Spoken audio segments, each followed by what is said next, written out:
Hello everyone, this is Bala Phalani from NTK America. Today we have our group of professionals from USA to discuss and share their thoughts and opinions on agriculture, animal husbandry, and fish aquaculture policies of NTK for the state of Tamil Nadu.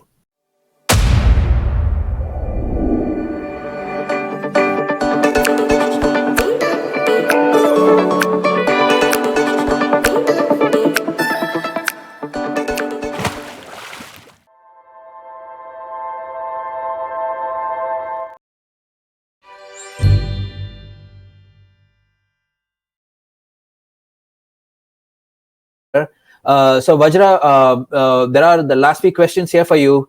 We would like to know what NTK has for us on the fish aquaculture, because everybody has talked about grains, animal and poultry farming for meat production consumptions. What do we have related to fish aquaculture? And in general, could you please finish your points on integrated farming, bringing in grain agriculture, poultry farming, and also the fish aquaculture? Thank you. To share my thought on integrated farming, we should create the integrated farming where cattle farms, freshwater ponds, poultry, vegetable farms are connected together. Mixed farming system or the integrated farming produce both crops and animals on one farm.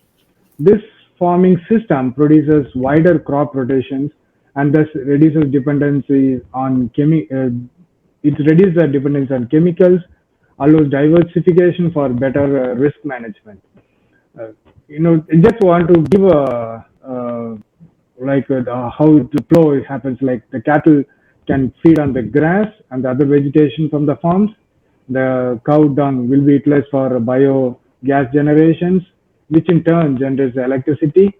And as well, the cow dung waste is used as a food for the fishes, and it can be used as a fertilizer for growing vegetables and fruits. And poultry can also benefit from fish ponds. We get most of our foods from this integrated farming. Before I go into the fishing, I would like to share the thoughts on the poultry farming. The poultry production is generally considered as supplementary to the other livelihood activities, but poultry is actually a form of saving and insurance and contribute to income diversification. Creation of poultry farms, native breed should be recommended. The global poultry market is expected to grow from 319 billion in 2021 to 351 billion in 2022 at a compound annual growth rate of 10.1%. The market is expected to grow to 493 billion in 2026 at a compound annual growth rate of 8.9%.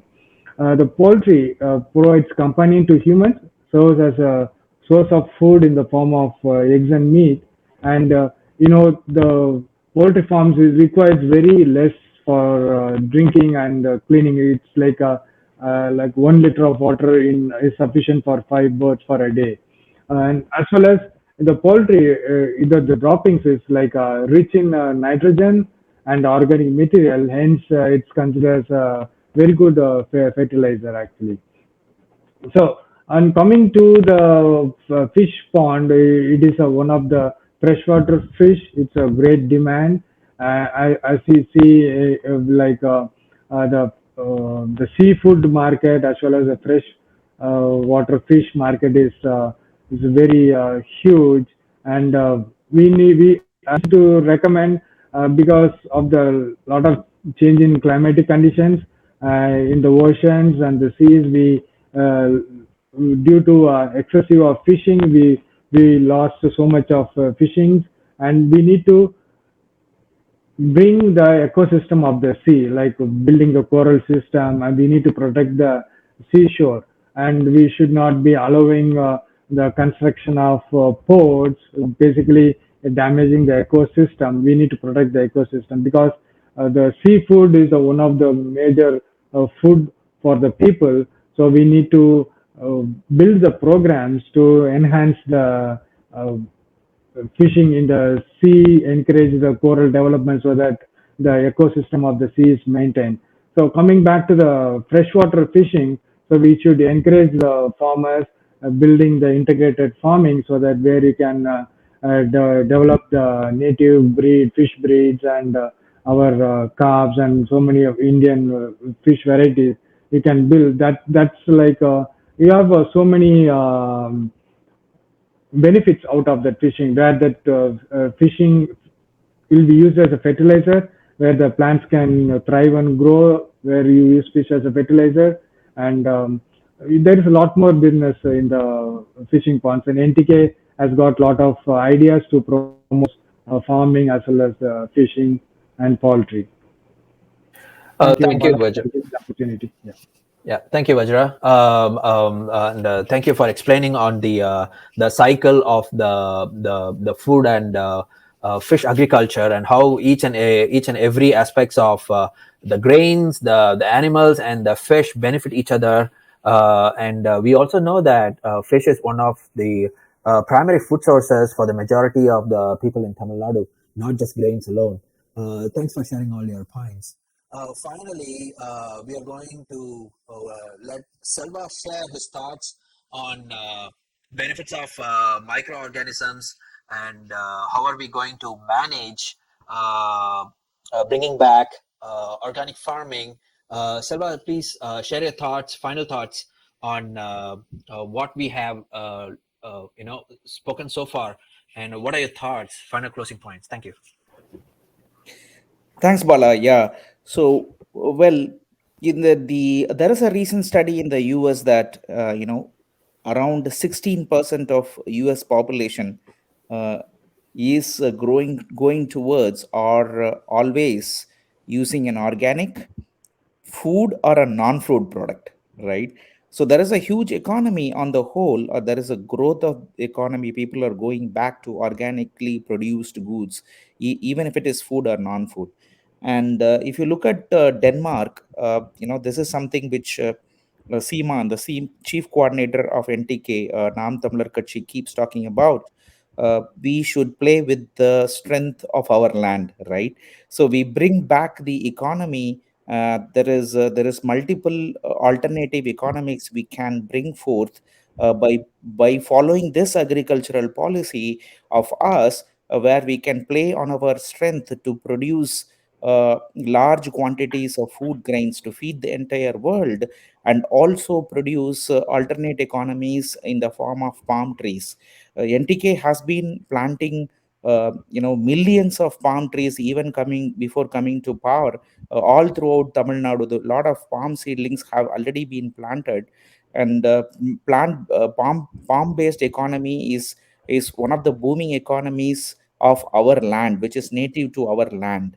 So every year NTK conducts a palm festival where we showcase products from all over Tamil Nadu based upon the palm tree alone, how an economy can be benefited by uh, providing jobs for people in the palm industry, as well as promoting products in the palm industry.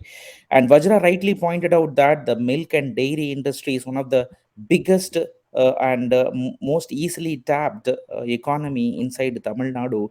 Even inside Tamil Nadu, and there is an international market, which is a bigger arena to export to.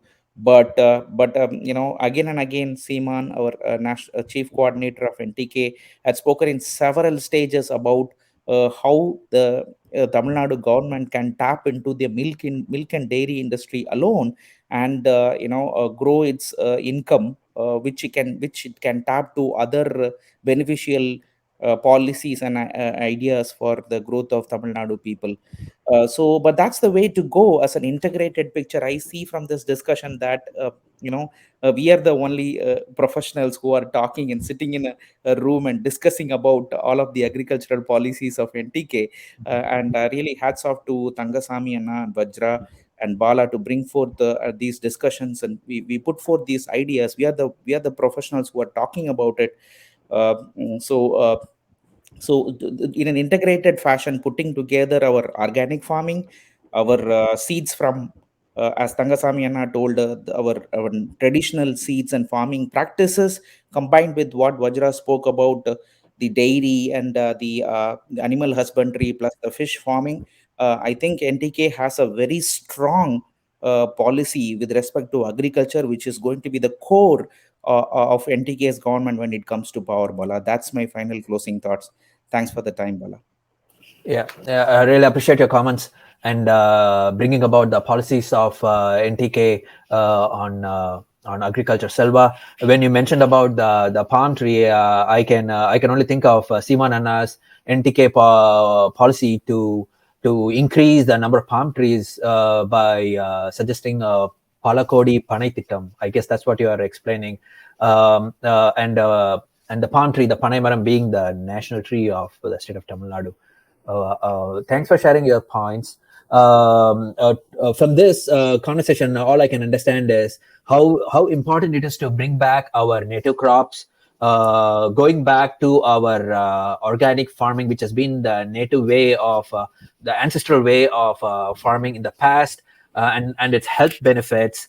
And we also learned about how we are going to increase the growth rate of farming to meet the increase in population demand, and also how important it is to supplement food grain production along with animal husbandry and fish aquaculture, which is also a primary food source for the citizens of Tamil Nadu and its state. Is there any other final thoughts or pointers would anybody of you willing to share here, apart from all the valuable pointers you have spoken so far? Now it's the time. Go ahead and share your thoughts, guys. My final thoughts, Bala, to wrap up this conversation, so people should understand the importance of farming, and they should respect the farmers who brings foods to our plate, and just if just try to take a small pot, just try to grow a small plant, then you'll realize, oh, what's about your farming, or how that plant brings a vegetable for you, or any kind of thing. You will know the life, right? And that will make you to feel the importance of the farmer, and you really feel that how much he is struggling and getting the food to our plate. So I'll ask people to try yourself, help the farming, and just get benefit, because at the end of the day, someone is struggling for us to get the food to our plate. That's my final thought. Thank you. And to add upon, I forgot to mention this, but apart from bringing back our ancient practices in farming, the more we are going to be introducing our ancient practices, it is also going to introduce more jobs, since 70% of Tamil Nadu's occupation is farming, as we have seen from uh, from the from the census.